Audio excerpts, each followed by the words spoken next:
Bugün hasta koltuğunda ben varım ama hasta olduğum için değil, hastamız karşımızda, onu anlatıyorum. Bu akşam horlama ve uyku apnesi cerrahisi yapacağız. Muayenesini yaptık. Burnunda bir sorun yok. Çünkü daha önce bir cerrahi müdahale geçirmiş. Yine anlattığım gibi problem nerede?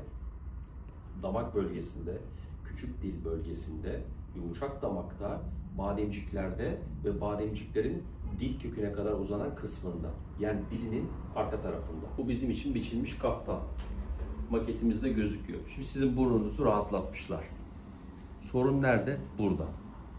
Dolayısıyla buradaki problemden dolayı yumuşak damak sarktığı için, küçük dil sarktığı için, bademcikler dil köküne kadar uzandığı için sıkıntı orta bölgede. Yaptığımız hem Almanya'daki muayenelerde hem buradaki muayenelerde olayın nereden kaynaklandığını tespit ettik. Evet. İki seçeneğimiz var. Ya CPAP cihazı kullanıp yoluna devam edeceksin ya da cerrahiye uygun bir hastasın. CPAP seçeneğini değerlendirdin, kullandın ama başarılı olamadık.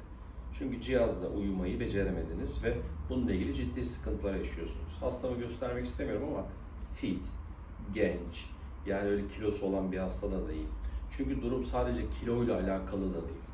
Şimdi nasıl bir cerrahi tedavi sizi bekliyor?